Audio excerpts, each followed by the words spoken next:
สุนทรพจน์เต็มรูปแบบคำกล่าวที่ทรงพลังของเจ้าชายวิลเลียมในCOP30ที่บราซิล We come together today here in the heart of the Amazon at a pivotal moment in human history. A moment that demands courage, cooperation and unwavering commitment to our planet's future.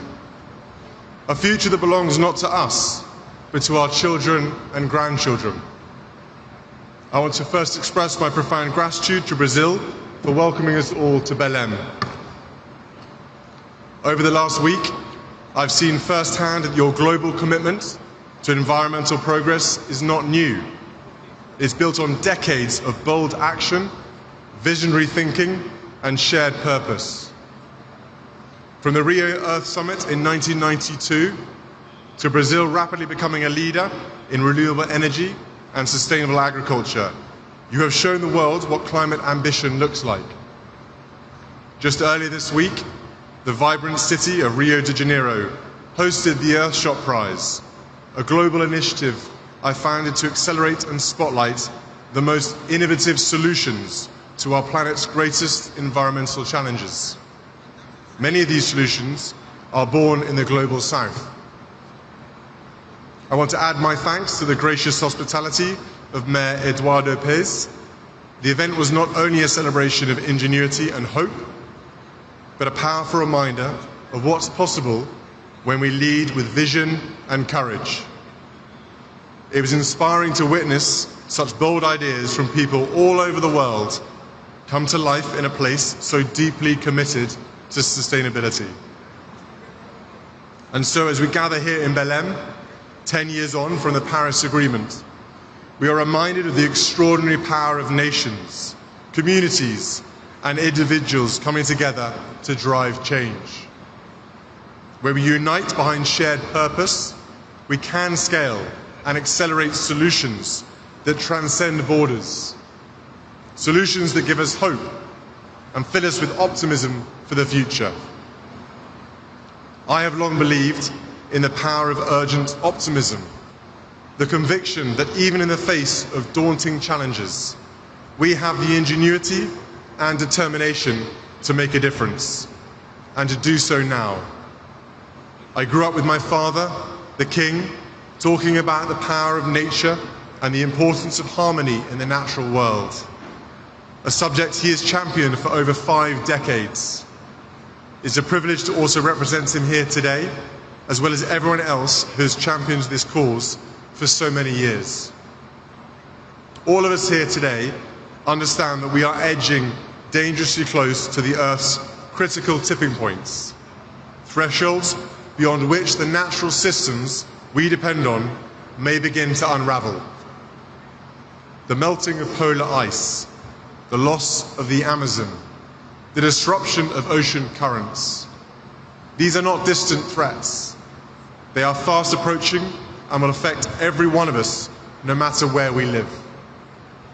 Communities around the world are already facing rising seas, extreme heat, wildfires, floods, droughts, and increasing frequency of extreme weather.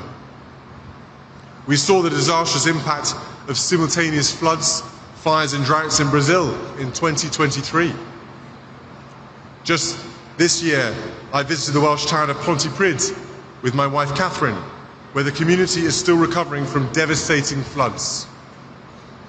I met families who had lost their homes, their possessions, and their sense of security. One resident told me how the river that once brought life to the town had become a source of fear. Their resilience was deeply moving.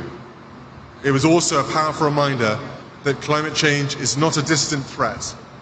It is affecting lives across the UK and across the world, from small towns to major cities, from coastal communities to inland regions. No corner of the globe will be unaffected. These impacts pose risks to growth, security and well-being in all countries. But we know that these risks often fall hardest on those who contributed least to the crisis. This demands urgent, coordinated action. We must ask ourselves, what legacy do we wish to leave? Because the impact of all our choices will be felt by us all around the world in the safety of their homes, the stability of their livelihoods, and the health of the natural world that sustains us all. The road ahead will be tough. We must transform the way we power our lives, produce our goods, move from place to place, and care for our land. But this is not just a challenge, it is a profound opportunity. An opportunity to build cleaner economies, restore nature, and improve the health and well-being of communities everywhere. It is an opportunity to grow our economies, develop new technologies, and create secure and affordable energy systems that are central to our future prosperity and security. Action on climate not only protects future generations, but is a powerful engine to create better jobs and lives today. We need to work together to build resilience from the escalating costs of climate change and become nature positive. This means incentivizing protection and restoration, not destruction. It means recognizing nature's true value, not only in economic terms, but in its ability to sustain life, culture, and community for everyone to enjoy. As we stand together in the heart of the Amazon, a region not only vital to global climate stability, but also home to indigenous communities who have safeguarded these forests for generations, we are reminded that true climate leadership means listening to those who have lived in harmony with nature and empowering them as stewards of the planet's most precious ecosystems. At London Climate Action Week, I convened governments, philanthropists, and indigenous leaders to issue a call to action for land tenure and forest finance pledges to be delivered at Cop30 here in Brazil. That call to action continued through New York Climate Week in September and brings us here to Belém, where we must listen to the voices and leadership of indigenous people and local communities who care for half of the world's land and a third of its remaining intact forests. Their territories are vital to climate mitigation and biodiversity preservation. Yet only 11% of this land is legally recognized. Where indigenous people and local communities have secured land rights, deforestation is lower, biodiversity is richer, and carbon is better stored. Yet nearly 800 million hectares of their land remain unrecognized. 10-year security empowers communities to resist harmful projects and pursue sustainable livelihoods. This is not just a moral imperative, it's a practical climate solution to the climate and biodiversity challenges our planet faces. Let us build a future where indigenous people and local communities are recognized as global climate leaders, where their rights are protected, their voices heard, and their knowledge respected as vital to the health of our planet.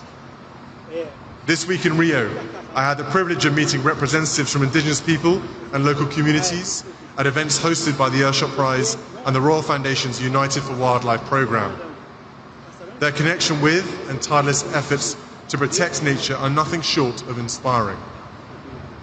They are not just participants in the climate conversation, they are leading it, and we must stand with them. But it is also important to acknowledge the progress we have made. From the Paris Agreement to the Global Biodiversity Framework, we have shown that this can be a unifying agenda.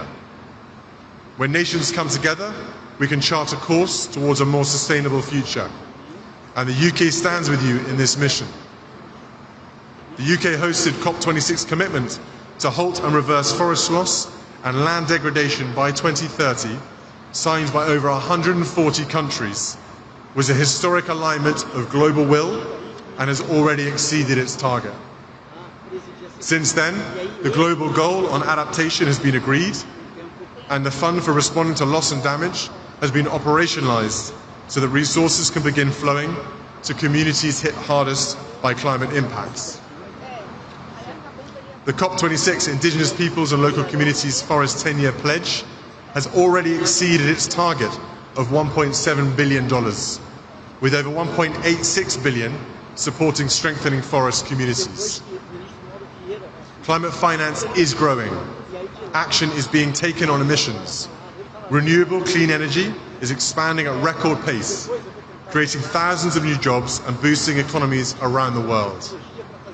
Countries are embedding nature into climate strategies, launching national adaptation plans, and investing in nature-based solutions.